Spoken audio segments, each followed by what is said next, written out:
Well, good morning, ladies and gentlemen. Thank you for coming. It's a pleasure to have you here.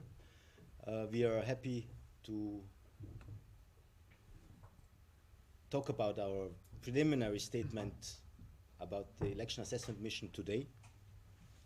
It's the first time that such an election assessment mission in a comprehensive manner is conducted across the European Union in all its 28 member states.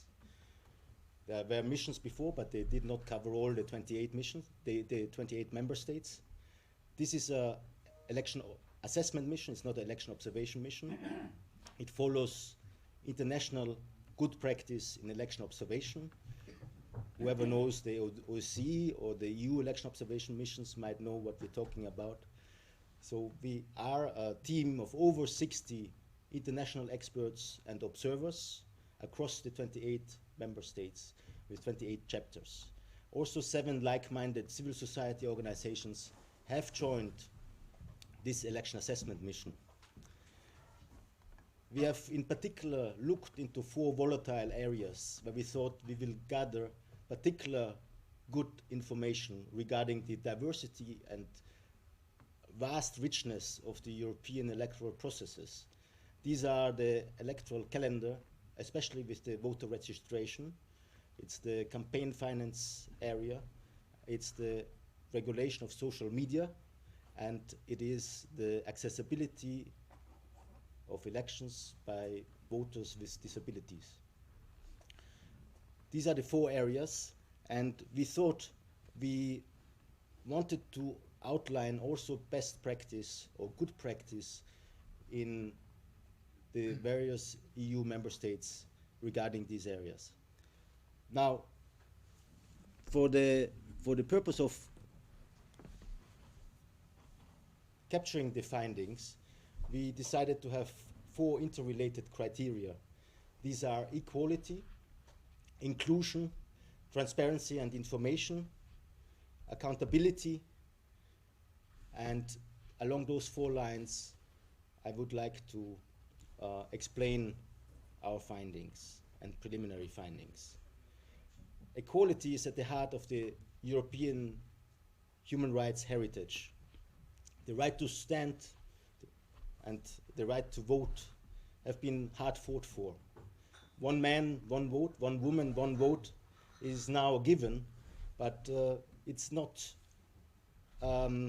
equal, so to speak. We have voting with 16 in Austria, and in the rest of Europe it's mostly 18. The right to stand varies from 18 years to 25 years of age. We have also noticed that in one member state there was some voters were not able to vote because it's a significant number because their names was not on the voter register. So the election management body in that country is following up, and we also follow up on that issue. When it comes to the diversity of the electoral systems in Europe, we see that we have closed and open lists. We have preferential votes. We have independent candidates. What's the difference?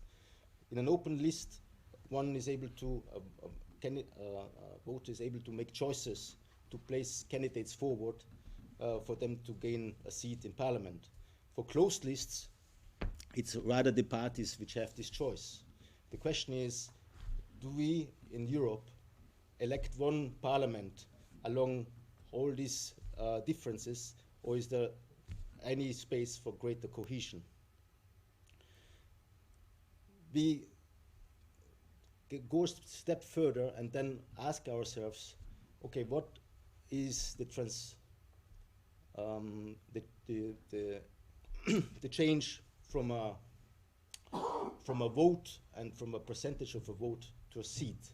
And here we have again differences in the member states. Some, like Germany, have a low threshold, meaning with 1% of the votes, a political party is already gaining seats in the parliament, while in other countries, like in smaller countries like Austria, you need 4%, 5% to gain a seat in parliament. Equality is also about gender parity. In the outgoing parliament, we have 36% women representation, and we think, you know, there can be more done, like for example in France and in Italy, where we have a 5% candidature of women. We will see whether that has any results in more women in parliament. When it comes to inclusion, inclusion is a key concept for elections, because inclusion means ownership in the electoral process. It means trust. Building trust in the election process is key of an election management body. For people to have the feeling to represented and their human rights taken care of is key to genuine elections. We think we have that in Europe, but we could do better, especially including the youth by accelerating voter education in schools and including political education also in school curricula. Voter inclusion means also to provide additional means of voting. There's a vast difference, again, across the European Union in the member states.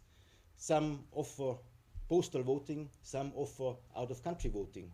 Other countries, on the other hand, only provide options to vote at the polling station in their home countries on election day. And again, here we could probably learn from each other and try to understand, okay, how can we enhance voting possibilities and inclusion. Inclusion is also about the right to vote for everyone, like articulated in the Universal Declaration of Human Rights. We also have a Convention for the Rights of People with Disabilities, which means everyone should have the right to vote and access a polling station and cast a ballot. Not in all member states do we have that opportunity for people with disabilities. Partly this is connected to the legal capacity, but there's a big progress made, like in Germany, where the Constitutional Court ruled that everyone should be able to vote. When it comes to transparency and information, the European Union reacted to disinformation campaigns, to interference in elections from outside in the past, and issued two important policy papers. One is the action plan against disinformation, and the other one is a Commission communication securing free and fair elections. This is important because the Commission and the European Union realized how important it is to instill trust into the electoral processes by being also transparent. Higher transparency comes with trust. Measures has been undertaken.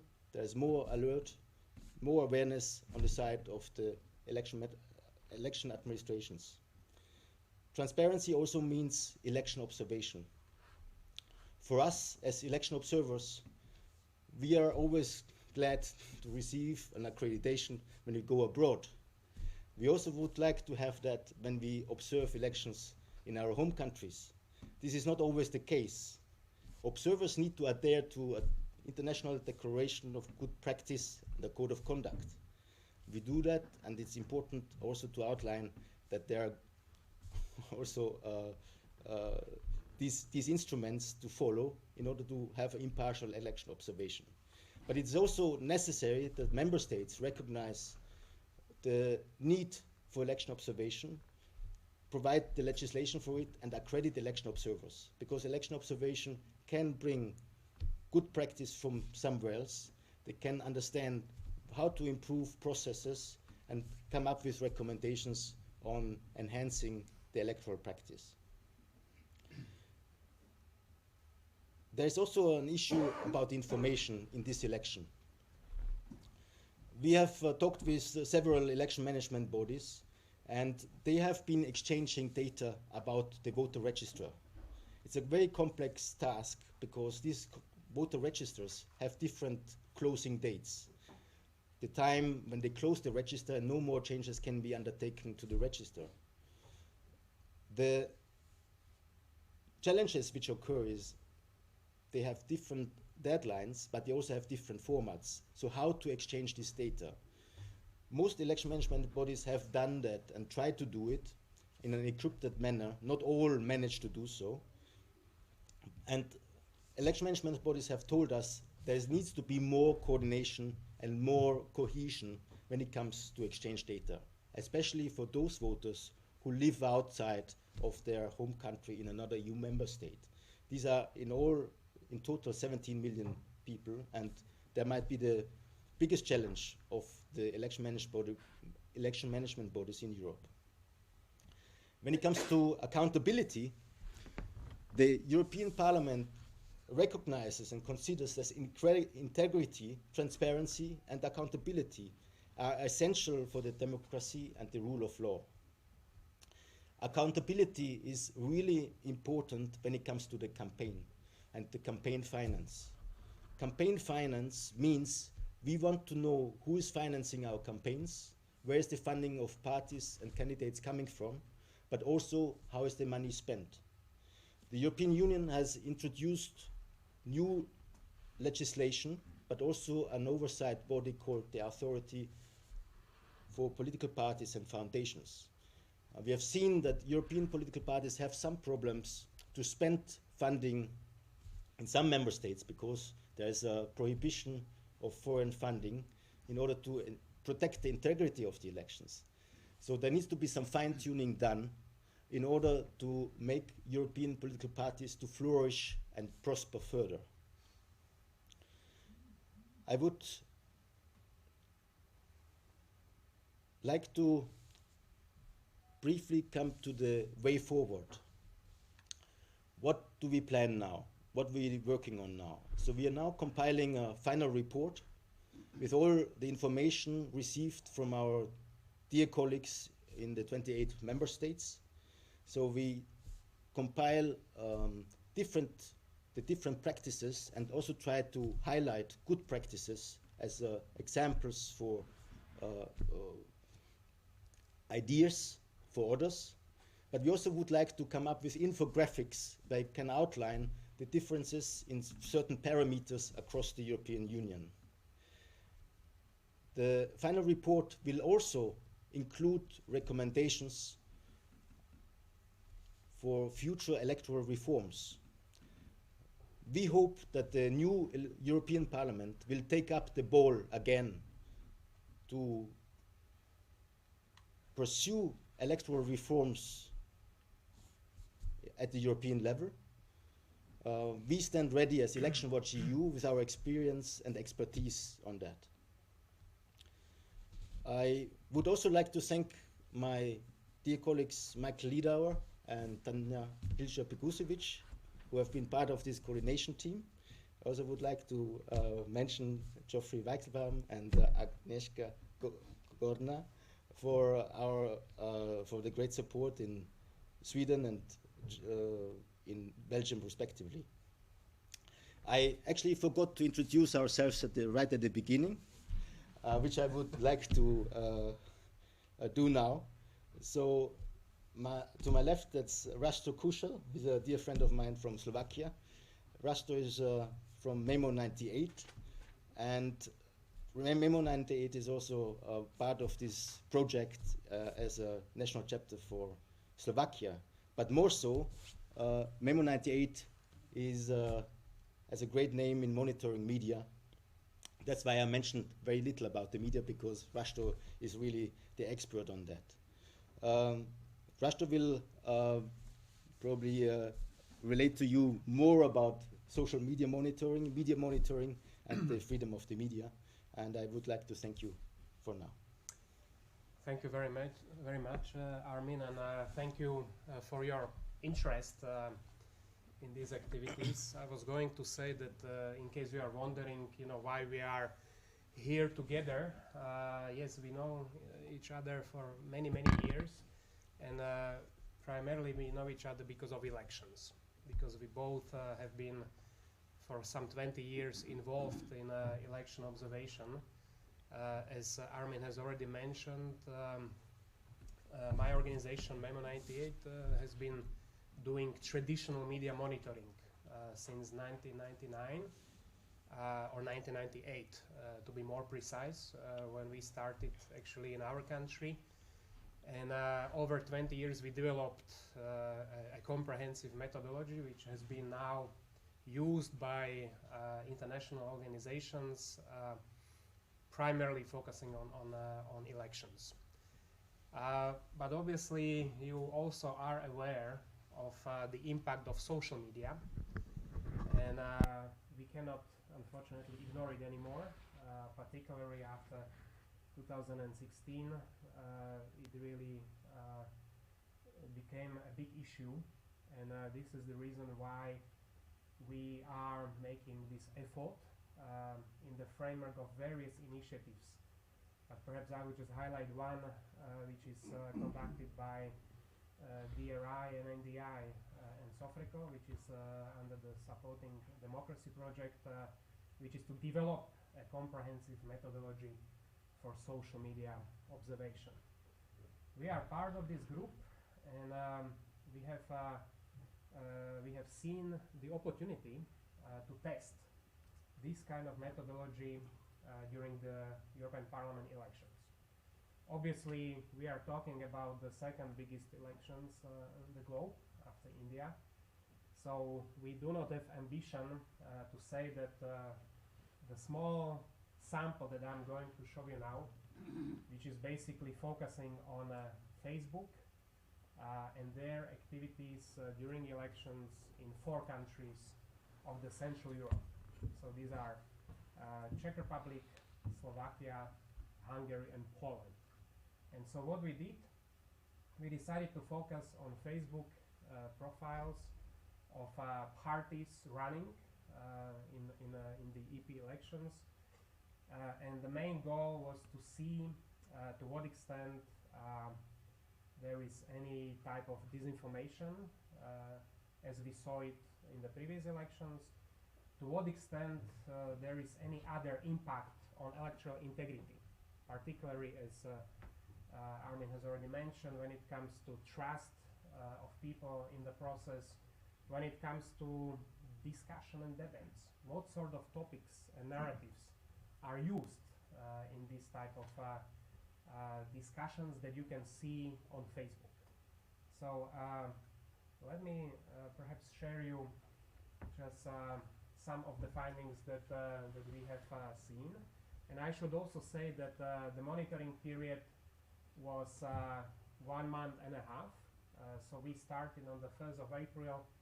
Now the first period is until 15th of May, but we are also continuing the second period, which basically finished after the elections were over. So we will have a more comprehensive final report, but what I'm showing you now are preliminary findings. So these were just a couple of small slides about the memo and about our activities. We have worked globally in 50 plus countries, particularly doing monitoring of traditional media during elections. But we also focus on other aspects of elections, and also we focus on the coverage of minorities. So these are the 3 areas, and the area of social media is becoming the 4th sort of pillar for our activities. So for this particular project, so we focused on not 47 but 48 Facebook accounts in these 4 countries, and we worked with international experts in all these respective countries. So in the first phase, we used a tool called NetWiz, which is an open source tool developed by a professor from Copenhagen University to scrape the data from Facebook, and then we focused on some basic statistics when it comes to the number of posts, number of followers, number of comments, number of reactions, so in general on the forms of engagement.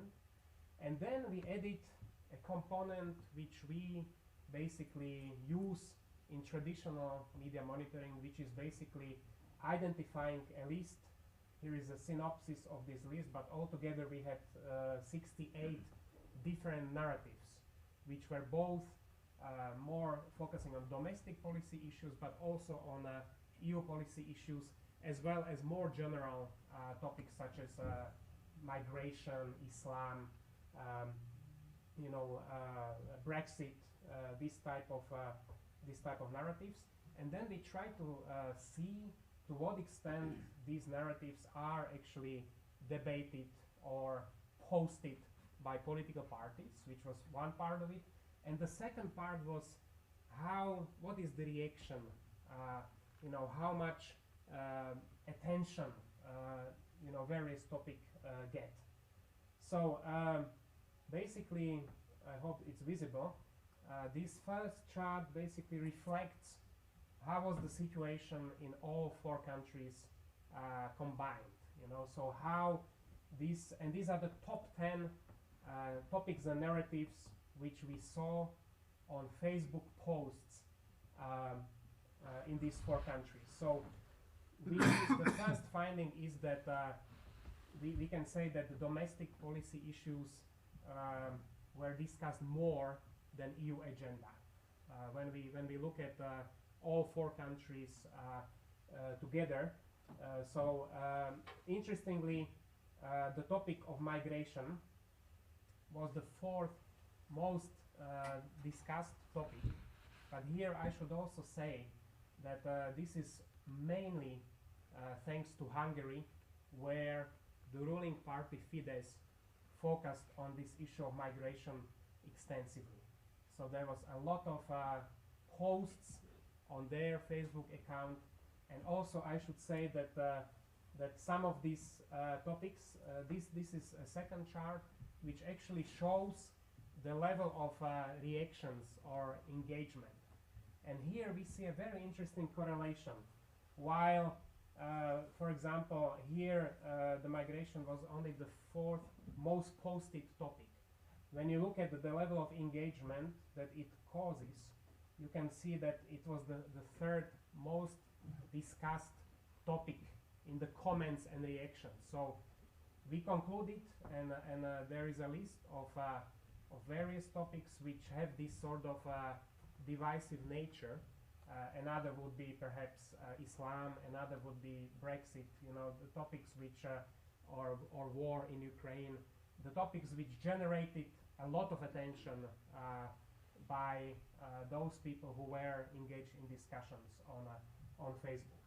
So while we didn't see such a concentrated effort at disinformation as we saw, for example, I don't know, in 2016 in US elections or during the Brexit referendum, or to some extent in 2017 in Germany, we didn't see such coordinated effort, but we saw that some parties, particularly of ultra-right, anti-establishment, used divisive topics such as migration to sort of steer discussions, to sort of provoke emotions on internet.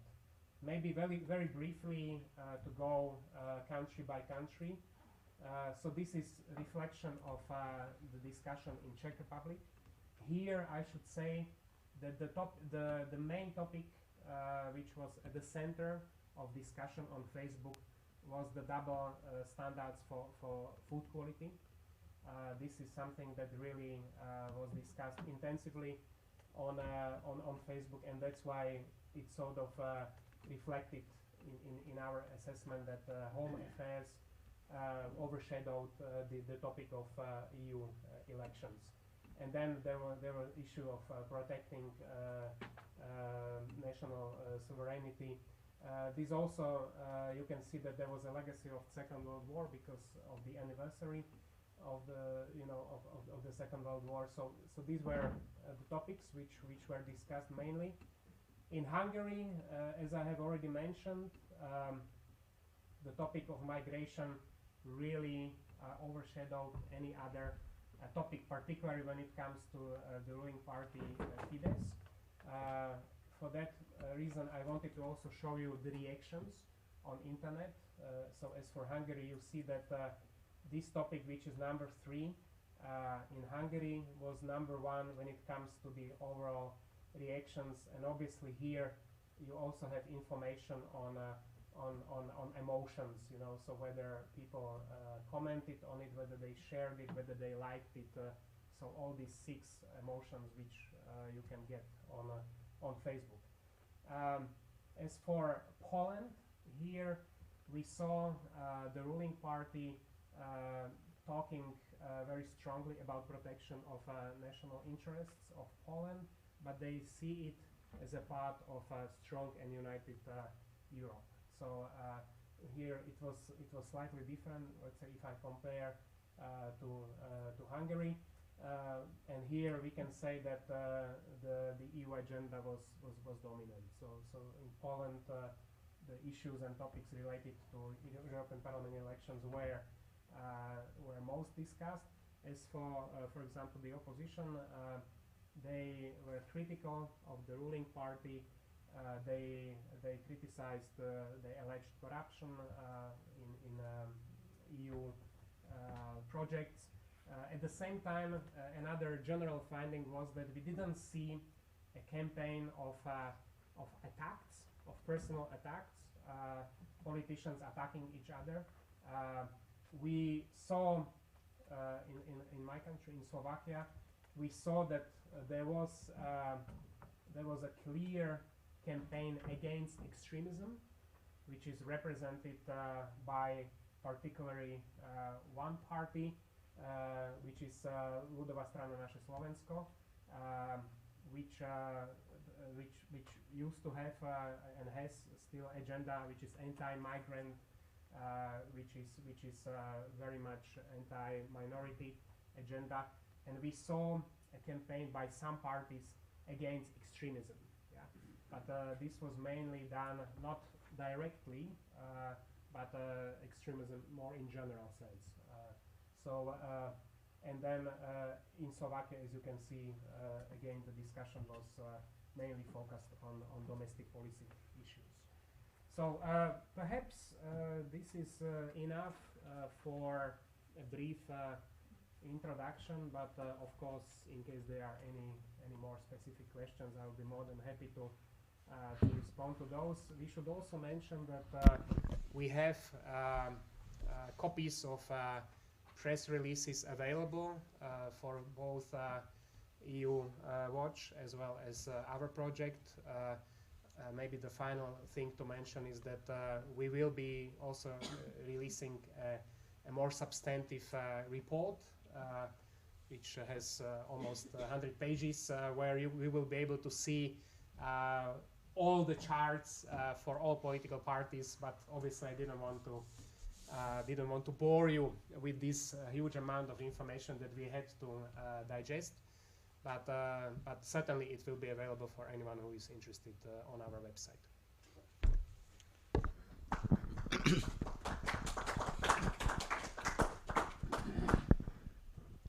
Yes, please. Do we have time for questions? Sure, please, yes. I'm lobbyist, but I'm here today only as a citizen. My name is Eberhard, and I received the invitation. I thought this is very interesting. I want to hear more about your views on how the European elections have been run. I have two detailed questions on media, one on principle, and then one on your organization. The detailed question is, the media I have been reading were very much impacted by what has happened in Austria, and by what happened in Germany on the other side. What is it too early for you to already give a view? How should a society deal with the Ibiza video? I mean, we have some probably criminals who set up a trap. We have a politician which goes into that trap, and then we have foreign media which bring that information to a country and can make a government fall. So is this something we should just accept it exists? Or should somebody fight against it, maybe like the initiatives of Macron, which he launched a month ago? And the second case is we have another video in Germany where we have an innocent teenager bringing up climate change as the main topic in politics. But there are also people doubting that it's really an initiative which is grassroots, but say maybe there is somebody behind or somebody making money with that. second case. So how do we do with such, how should we call it, semi-natural grassroots initiatives? Is that something we should value? And then the third thing you brought up is changes in law in Germany about whether mentally disabled person can vote. And that's a very interesting question, but isn't that really are you missing out on the fundamental issue, which is the principle you mentioned, one person, one vote, is not being applied in the European Parliament? That's a big question. You split it up between yourselves, please. Okay, thank you very much. Perhaps I try to take the first two, and then, but of course, feel free to comment also on because I think it's a fundamental question, and I think this is one reason why we see so many efforts into the role of social media platforms during elections, and particularly for us, I think the real interest is the impact on electoral integrity. So we didn't have, I mean, we would agree that disinformation has been here for many years. I mean, so it's nothing new. I think that what is new is actually the combination of what social media offers. So you can reach now audiences within a few seconds, and you can really reach global audiences. This is one novelty. Second novelty is when you have concentrated efforts by states to actually interfere into someone else's elections, which we have also witnessed in the past. So I fully agree with you that things which involve this type of efforts, and this really is a wide-ranging topic. It's not only about I don't know, focusing on the actual content, yeah, but it's really understanding how the money structures work. You know, how does this money, the foreign money, actually how does it come to a country, and how can it actually support a concrete political party or concrete political agenda? So I think for this we really need to look and understand the core, what is happening. This is, I think, something that has been already investigated by journalists, by groups like Bellingcat, for example. So I think that's one area where I believe that you know, generally the best response to any kind of disinformation is really first good quality journalism, then very good laws which really regulate this type of foreign meddling in elections. Particularly now I think about campaign finance regulations, and I think that it is absolutely important that also there are more regulations when it comes to the overall role of social media in elections. I also think that we have to be careful not to cause the other effect, which would be self-censorship. So I think the regulation has to be commensurate, you know, shouldn't go too far in reducing freedom of expression. But I do believe that there is clearly a need to deal with this, and I also see it as something which is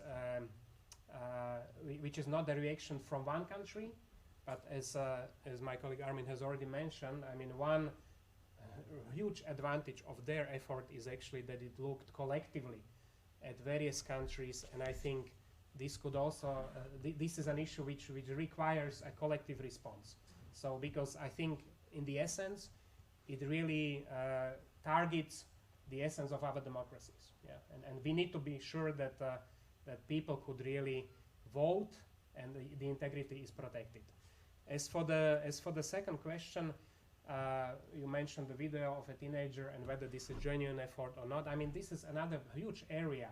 We just recently saw this deepfake video of Nancy Pelosi, yeah? And it's not only the first. I mean, there were already few such attempts, you know, and maybe not. It's not fully related to what you asked, but in general, I think we really need some tools and mechanisms to make sure that, you know, first we have information about whether or not things are genuine or whether they are fake.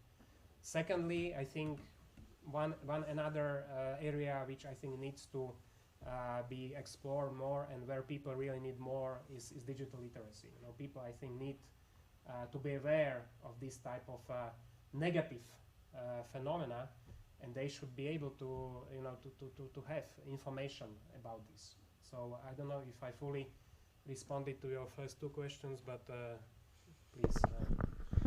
Yeah, thank you for the questions. just to add on, I would also think that social media education is prime to understand how we handle the influencers' power in the campaign. Yeah, this goes with a lot of money, which is also paid to these influencers for posting certain messages.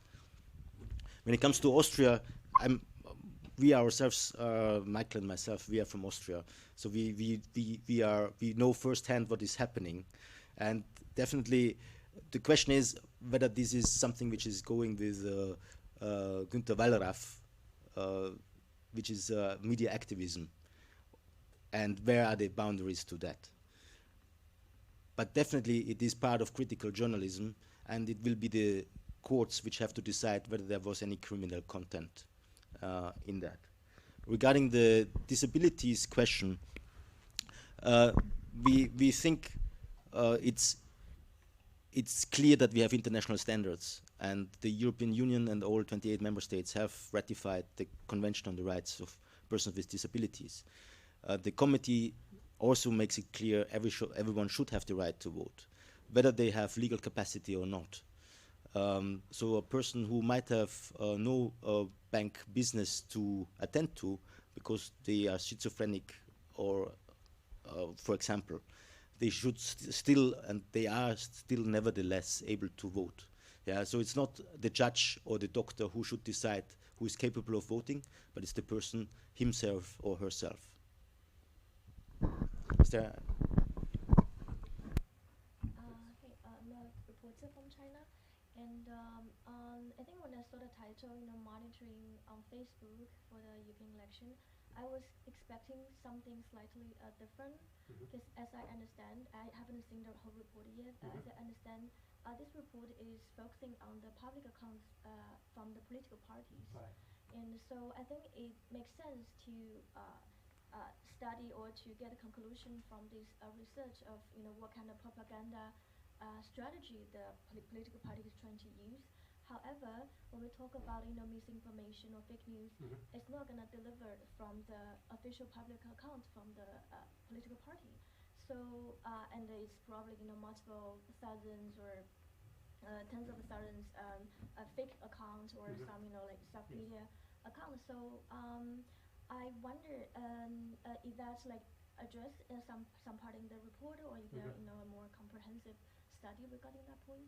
Yeah, thank you very much. I mean, one thing that is clearly clear, and you are absolutely right, that it's such a wide-ranging topic that, for example, I just participated in recent elections in Ukraine.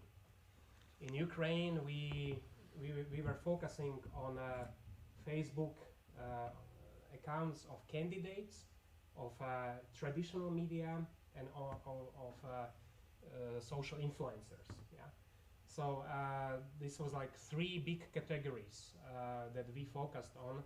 Here we limited our research on political parties, and you are right that very often there are schemes, which could be related, don't have to be related to party accounts. I mean, there could be fake accounts created for the purpose of disinformation. Yes, we looked to some extent in the disinformation, but mainly by keeping a list of disinformation narratives, which we saw used by particularly Russia in previous elections, in Sweden, Germany, projects that we participated at, and we try to look at the content.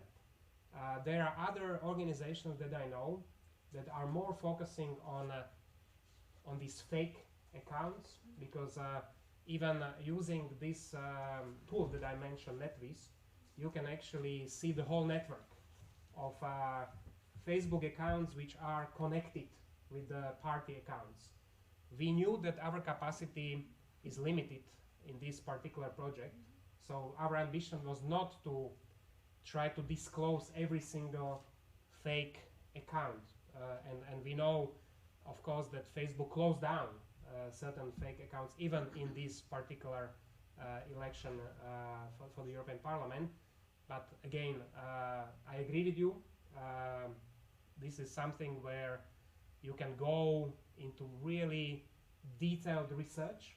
Our capacity was limited to 4 countries, and our ambition was not to duplicate the work done by some excellent organizations which are doing fact-checking, which are trying to disclose these fake accounts, but rather maybe add some new component that we haven't seen so much before, which is actually focusing more on the content and focusing more on topics and narratives, and actually try to see whether Facebook plays some constructive role when it comes to giving people important information during elections, or is it really that rather divisive issues are pushed by certain actors, certain parties, and in result, people get perhaps very emotional, but do not get the necessary information, on program issues, on platforms that are necessary for them to make qualified choices.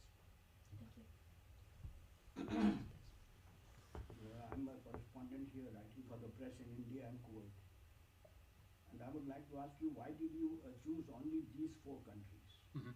And secondly, how did the issue of Islam and Islamophobia, plus the foreign issues, foreign and migration played out? Mm-hmm. Generally, if you can let me in view, said. Right. Thank you. Thank you very much. Well, perhaps I think I could say that Election-Watch looked at the social media regulations across the EU countries in a very specific area of regulation. Our project focused only on those 4 countries, and the main reason for this was again capacity. We knew that we would not have enough human and financial resources to do a project which would really monitor Facebook in all 28, 27 plus 1 countries of European Union. Yeah? So this was the main reason, and since I'm from Slovakia, understanding the Central Europe, the Visegrad 4, was in a way natural. So that's why we have done projects in these countries before. I should also say that we are doing a different monitoring with the Institute for Strategic Dialogue in UK, which also looks at the role of traditional media in Italy and in Poland, in Hungary. These results, and also we looked at Sputnik and RT and their role during these elections. But I'm not, unfortunately, yet in a position to share our findings at this stage, because we are also bounded by some contractual obligations vis-à-vis Institute for Strategic Dialogue. Second question, Islam.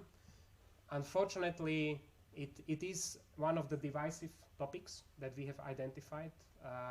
It is one of those topics which maybe was not among the first top 10 topics when it comes to parties posting information about Islam, but unfortunately it is probably among top 15 when it comes to these divisive topics that really had a lot of reactions.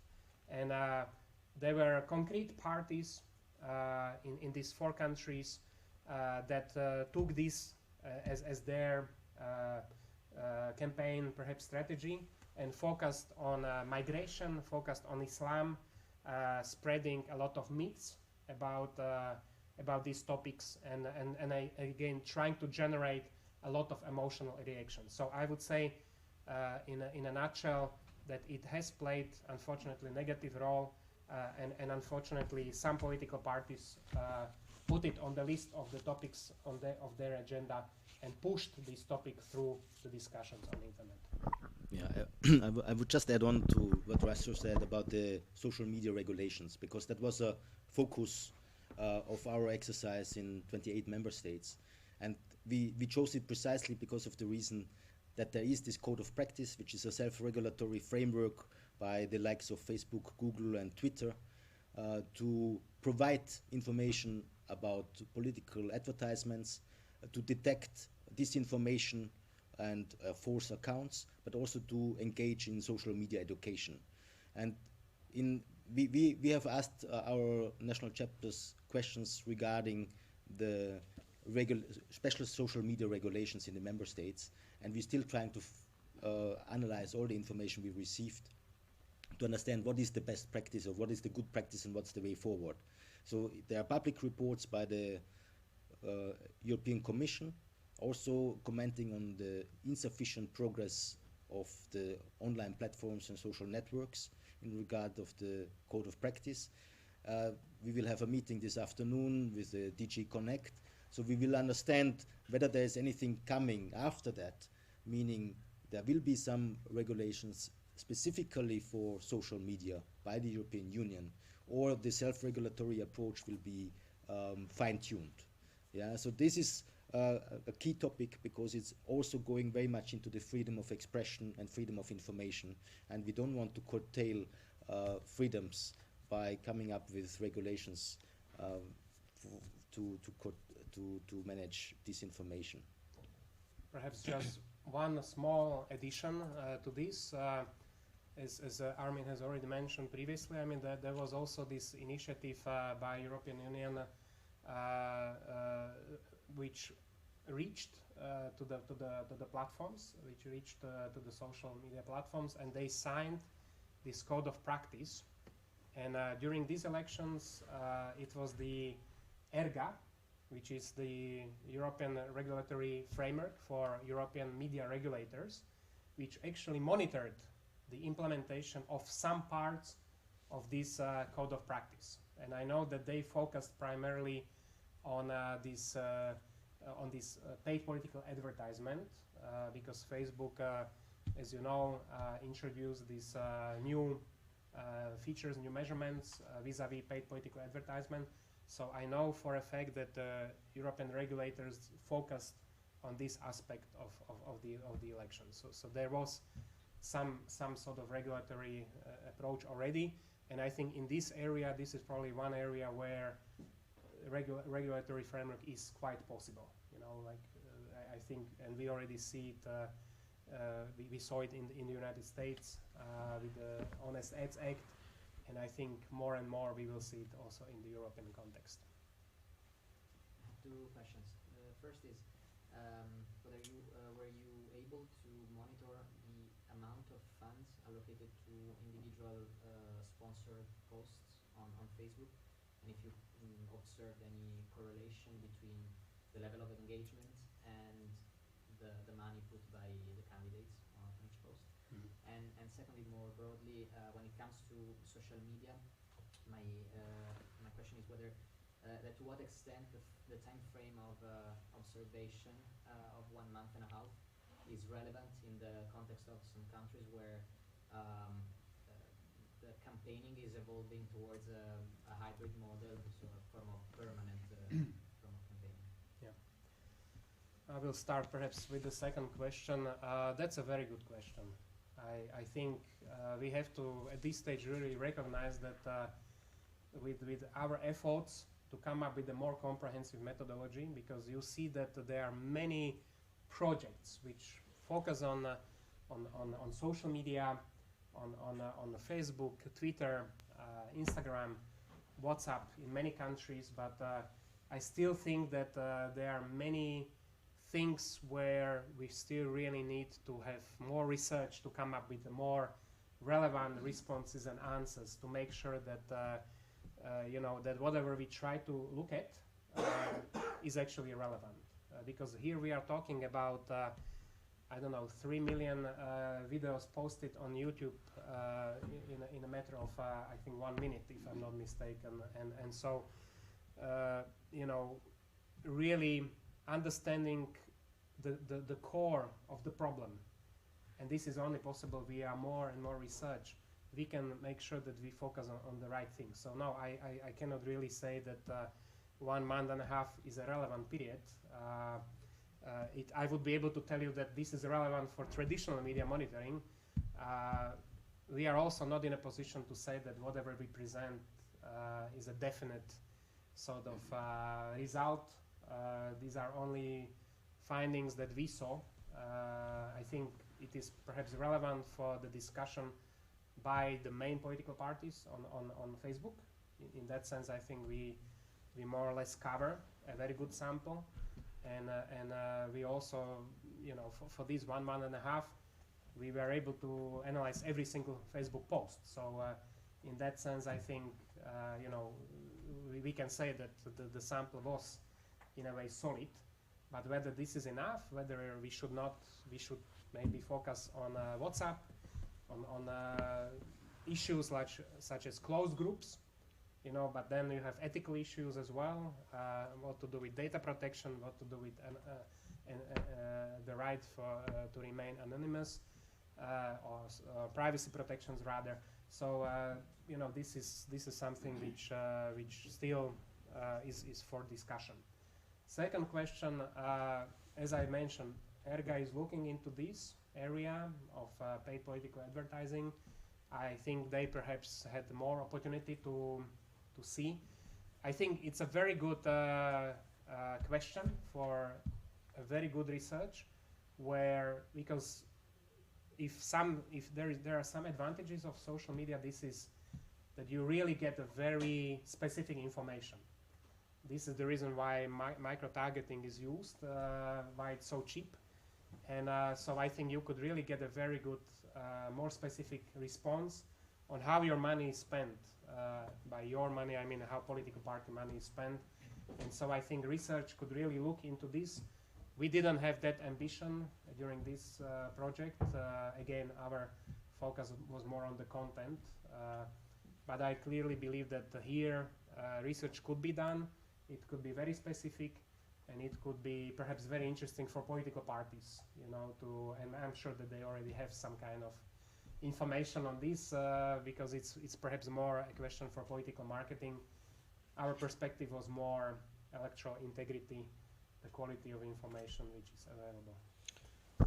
Just to add on to that, we had also meetings with European political parties, and we were surprised how low is the budget on social media spending still. Yeah, so it's not that the majority of their money goes into social media. It's really a very minor percentage. And we also had meetings with the election management bodies, and they showed us their monitoring of advertisement spending on the political campaign. And the biggest spender was actually the European Parliament on the This Time I'm Voting campaign, not the political party. And it seemed to contribute to higher turnout, perhaps. Yes, please. I have the very basic question, maybe I should ask from the very beginning. How you came to the idea to organize this mission, and if you think that it's really important to organize it, and what for? And the second question is about the findings. Now you're presenting just the preliminary statement and the first observation and thoughts. And you told that there is a lot of course, differences between the different countries and the legal framework. And when you will prepare the final statement and the recommendation, of course, you will recommend, you will prepare the common recommendation for all the countries, or really specific recommendation for each country. So this is really interesting. Well, thank you very much. We actually have been working as international election observers for 15, 20 years, and we have been traveling to Asian countries, African countries, American countries, and we always came there with our international standards and commitments and international methodology of how to observe elections, come up with recommendations, provide technical assistance, and follow up on recommendations. And we realized that actually at home, not all is that well either. Yeah, we are from Austria. That's where it all started. And we had this big crisis in 2016 where the elections were actually cancelled by the Constitutional Court because of irregularities. There wasn't manipulation, but there were irregularities. On top of that, the elections were postponed because of some errors with the envelopes. So we realized, okay, not all is that well either in our home countries, and there is also scope for election observation and citizen-led election observation, especially when it comes to bringing in good practice, look at it with a constructive mind and say, what can we suggest to improve the electoral processes, to make them stronger against interference, to make them more modern in terms of also security and technology, but to also make them more participative by bringing citizens in, like in the polling station commissions or as observers. Yeah, so that was really the driving force, and you know, it is very rewarding to also bring in the expertise and experience which we gained outside, and we have been trained by the European Union, by the OSCE, so it's good to also bring that knowledge to Austria and other countries in the European Union. To your second question, we plan to publish a final report about the election assessment mission of the European Union election. So it will be recommendations at the generic and global level of the European Union and not in detail for the particular member states. However, having said that, it means that we most likely go into some issues where particular member states might need to catch up with the rest of the group when it comes to enfranchisement, when it comes to the equality of the vote, when it comes to the transparency, and when it comes to the inclusion of, for example, citizen-led election observation. But you know, it will be a very comprehensive report, and we're looking forward to circulate it at another event, hopefully. Are there any further questions at this stage? I have last question, if I can. Okay, last question, please. Are you planning to hold a comparison between the two major blocs, India and you, how the elections are conducted? I think it will be fascinating, but I clearly tell you that we wouldn't have capacity for this type of exercise. I think clearly, you know, what we also can learn, and I think here I would just echo what Armin said. You know, I think, and now I'll be more specific about the area of potential disinformation, role of social media. You know, this is a global issue. So we are learning from every single experience, you know, be it Brazil, be it India. You know, we are learning new techniques, we are learning new approaches by those who are trying to disrupt the processes. And so I think we can hugely benefit from each other experiences. And I think we should obviously make efforts to understand and study what is at the core of this problem. And as I said before, I mean, what is at the core is really the basic functioning of our democracies. You know, so in that sense, I think we would try to look at the experiences, but we don't have capacity for a very comprehensive type of research, if that's what you meant. Well, thank you very much for coming to this press conference. It was a great pleasure to have you here, and we're looking forward to see you again at another event.